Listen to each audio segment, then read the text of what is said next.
As to how I came to start reporting on voting rights, I had been covering American politics for The Nation for some time, and I noticed in early 2011, after so many state legislatures had flipped from Democratic to Republican, that a bunch of states all across the country were introducing new voting restrictions. Things like shutting down voter registration drives, cutting early voting, purging the voting rolls, disenfranchising ex-felons, requiring a government-issued ID, which you never needed before, to cast a ballot. And this was happening all across the country, particularly in key swing states like Florida and Ohio and Wisconsin, and no one was covering it. And there were just brief mentions in the New York Times or the Washington Post. And so I pitched a story to Rolling Stone, where I had written once before and who had covered voting rights issues in the past. And I said to Rolling Stone, I think this is a national trend that's emerging, a very disturbing national trend following the election of the first black president. We should cover this, without really knowing much about the subject matter, which I don't recommend young journalists to do. Always want to know a lot about your subject matter before you pitch a story.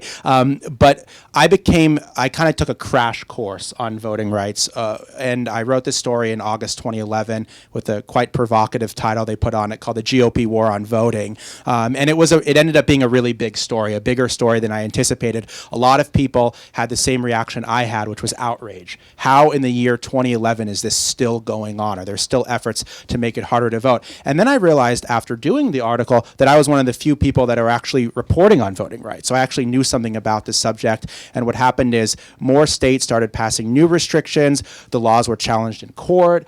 There were major mobilizations against these efforts, and it became a major issue in the 2012 election. So I covered the 2012 election through the lens of who could and couldn't participate and what influence these new restrictions would have.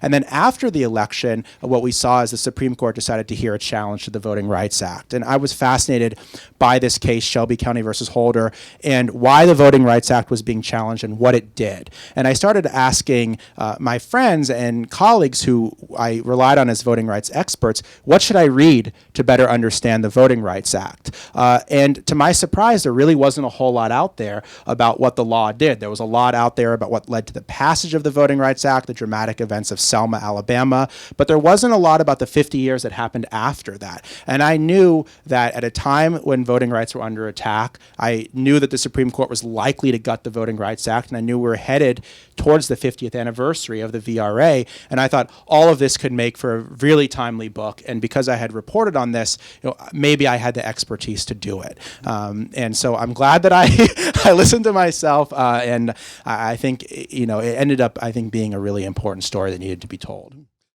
Hi guys, thanks for watching this Politics and Prose Events Essential. We are a bookstore, so if you're interested in checking out the books featured in this video, click here to buy it from our website. If you want to watch more highlights from our other spectacular events, click here. To watch the full version of this author's talk, click here. Or to stay up to date on all of our events, follow our social media accounts by clicking these guys down here. And don't forget to check out our whole channel and subscribe to our other videos. Do that by clicking on the Politics and Prose logo up here in this corner. Right here. Click. Thank you. So nice. So nice. You guys are the greatest. So great.